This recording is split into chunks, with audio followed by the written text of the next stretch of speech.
Assalamualaikum warahmatullahi wabarakatuh. Salam sejahtera bagi kita semua. Bapak Ibu, terima kasih sebelumnya sudah hadir di sini. Saya sekarang akan membawakan dari pelatihan kemarin, yaitu 7 jurus BK Hebat. Yang saya bawakan adalah modul ketiga, yaitu tumbuhkan resiliensi. Di sini ada slide-nya. Bisa nampak Bapak Ibu, yang pertama ada alurnya, aktivitas. Yang pertama itu menulis pengalaman dan membangun daya tahan. Yang kedua ada refleksinya, yang ketiga konsep, dan yang keempat ada aplikasinya.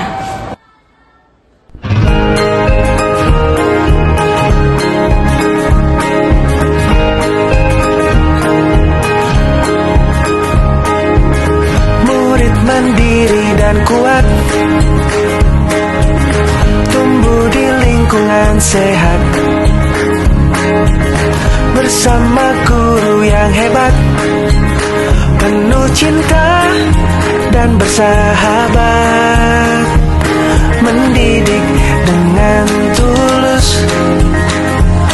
Gunakan 7 jurus, kenali potensi, kelola emosi, tumbuhkan resiliensi, jaga konsistensi dan jalin koneksi, membangun kolaborasi dan menata situasi.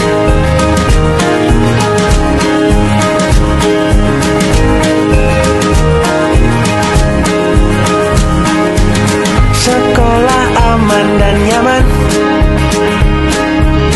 dan juga menggembirakan, tempat bertumbuh harapan. Bersama ayo kita wujudkan, mendidik dengan tulus. Gunakan 7 jurus, kenali potensi, kelola emosi, tumbuhkan resiliensi, jaga konsistensi dan jalin koneksi, membangun kolaborasi dan menata situasi. 7 jurus BK Hebat, bersama murid melangkah tepat. 7 jurus BK Hebat, 7 jurus yang akan ku ingat.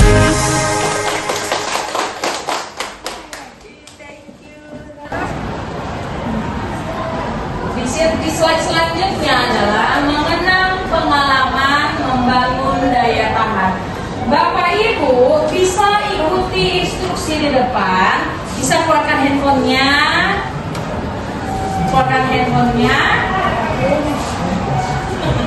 Kita hanya menulis pengalaman Ibu, gak perlu paket, gak perlu internet. Kita hanya menulis pengalaman. Yang pertama adalah temukan waktu tenang 15-20 menit untuk melakukan latihan menulis pribadi.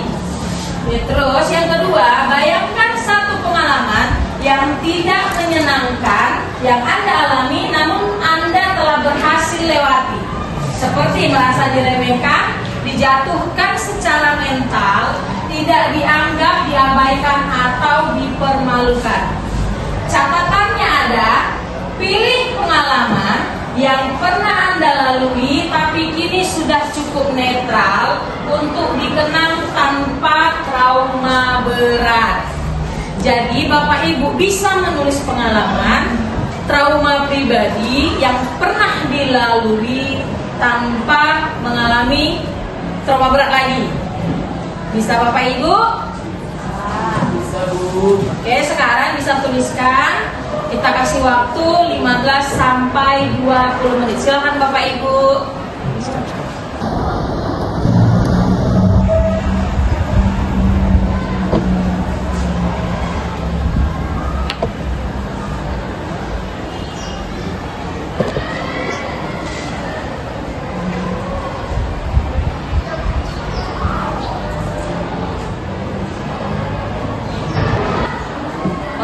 Bapak Ibu, setelah menulis pengalaman, pasti udah ditulis semuanya kan?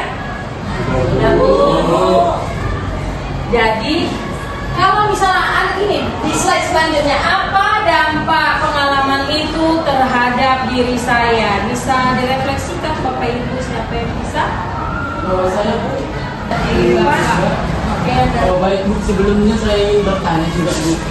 Dampak pengalaman yang saya rasakan itu untuk bangkit dari pengalaman sebelumnya, gitu Bu?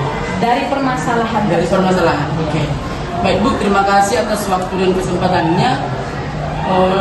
Tadi saya sudah menuliskan pengalaman saya, pengalaman terburuk yang saya alami. Ada mungkin dari sebenarnya privasi ya, Bu. Cuman Enggak perlu diungkap, cuman ya, itu dari segi keluarga mungkin Bu. Namun kalau dilihat dari pertanyaannya, apa dampak pengalaman itu terhadap diri saya yang sangat berdampak sampai hari ini, mungkin dengan adanya pengalaman tadi menjadikan sebagai pembelajaran terhadap saya. Yang pertama, mungkin saya semakin dewasa dalam menyikapi hal. Terus Ibu juga saya jadi tahu mana ranah yang memang betul dan yang tidak baik, seperti itu. Dan mungkin yang ketiga, setelah dari pengalaman yang sudah saya tuliskan ini betul-betul sangat berdampak, sehingga ke depan saya tidak mengulang kembali hal yang saya rasakan itu, begitu. Jadi ibarat seperti mengantisipasi. Terima kasih. Oke, terima kasih Pak Freddy. Ada lagi Bapak Ibu yang ingin menambahkan? Apa tindakan yang saya ambil untuk bangkit? Siapa lagi yang bisa merefleksikannya? Oke, terima kasih Bu Rizky, silakan. Ya, terima kasih Bu atas waktunya. Di sini, apa tindakan yang saya ambil untuk bangkit? Yang pertama, saya menerima kesalahan saya. Saya menerima kesalahan saya memperbaikinya, dan yang paling utama sebenarnya saya mengontrol emosi saya untuk tidak membalas perbuatan orang terhadap saya. Oke, terima kasih. Itu aja Bu. Iya. Oke, terima kasih. Di slide selanjutnya, kita kan tadi ngebahas tumbuhkan resiliensi. Daya lenting atau resiliensi adalah kemampuan seseorang untuk bangkit kembali dan pulih dari kesulitan, stres atau trauma yang dialami dalam hidup. Ini merupakan kemampuan untuk beradaptasi, bertahan, atau bahkan tumbuh lebih kuat setelah menghadapi tantangan. Jadi Ibu, resiliensi itu adalah kekuatan kita untuk bangkit dari masalah yang telah kita alami. Ya Bu.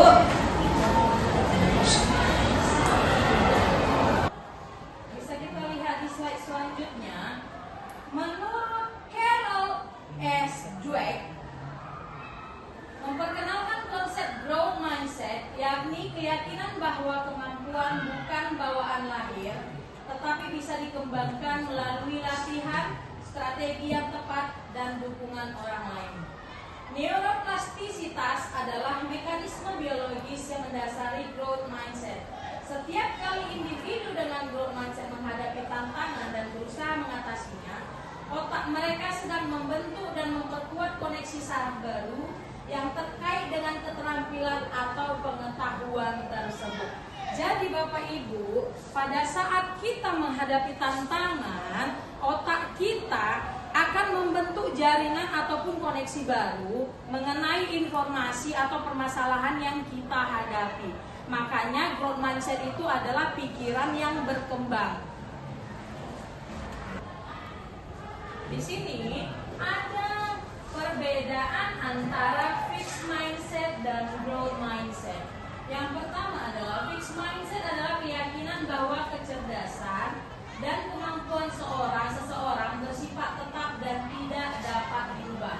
Sedangkan growth mindset adalah keyakinan bahwa kecerdasan dan kemampuan dapat dikembangkan melalui dedikasi, kerja keras, dan belajar dari pengalaman. Ini adalah perbedaan seseorang dengan fixed mindset dan growth mindset. Dalam misalnya kesuksesan, orang yang mempunyai fixed mindset, dia akan bisa sukses jika punya bakat. Tapi berbeda dengan orang yang growth mindset, pikirannya bertumbuh, saya bisa sukses dengan berusaha. Lalu pada saat kegagalan, orang dengan fixed mindset akan mengatakan saya menyerah. Tapi dengan orang yang mempunyai growth mindset, dia akan mengatakan saya akan coba lagi. Dalam kesulitan, orang yang mempunyai fixed mindset, saya tidak bisa. Tapi dengan orang yang growth mindset, dia akan mengatakan saya belum bisa. Dalam menghadapi masalah, orang dengan fixed mindset akan mengatakan mengapa masalah ini terjadi pada saya. Tetapi orang dengan growth mindset, solusi apa yang bisa saya upayakan? Bapak Ibu, sekarang kita ada game sedikit ya. Saya keluarkan dulu. Ini ada game bisa dibagi 5 kelompok, berarti satu kelompok 1 orang. Satu kelompok 2 orang, satu kelompok 2 orang. Di sini saya akan bagikan kartu remi yang harus dibangun tinggi, menyusunnya tinggi dan harus kokoh. Jadi nanti dari tim kelompok lain akan menggunakan buku untuk mengeluarkan angin badai apabila terjatuh berarti tidak kokoh. Ya Bapak Ibu bisa? Bisa. Saya bagi kartunya dulu ya.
Kalau udah selesai, bisa kita uji kekokohan bangunannya. Oke, kalau mulai saling menguji ya. Saling menguji ya. Dari orang Bu Rami bisa menguji orang Bu Silvi. Apa nih?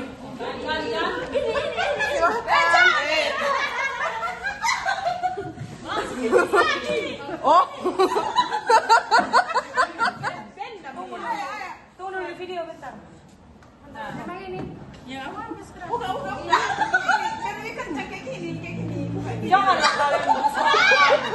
Janganlah bersuara. Gak ada sih kayak gitu dong. Udah capek dia membangun. Satu,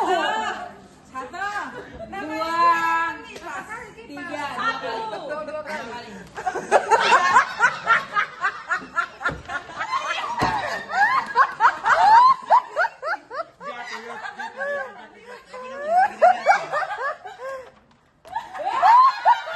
Oh, kena buku dulu. Kena buku. Dua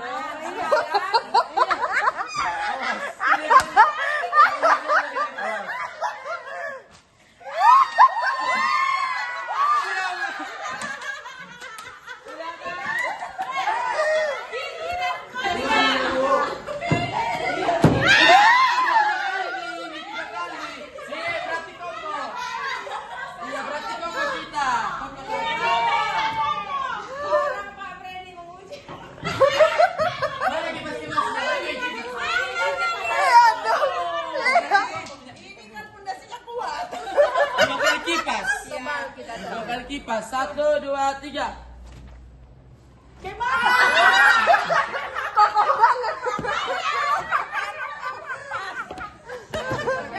Tadi kan clue-nya adalah membangun menara setinggi dan sekokoh mungkin. Jadi yang seharusnya yang menang itu adalah orang Bu Juni yang pertama. Tinggi dan kokoh. Tinggi dan kokoh. Jadi mereka lah pemenangnya. Jadi Bapak Ibu, dalam permainan tersebut adakah resiliensinya? Adakah resiliensinya? Ada Bu. Ada. Semangat juang, kalau sudah terjatuh dibangun lagi, jatuh lagi dibangun lagi, itu tandanya resiliensinya ada. Oke, sekian dari saya. Terima kasih banyak. Saya undur diri dulu. Assalamualaikum warahmatullahi wabarakatuh. Salam sejahtera bagi kita semua.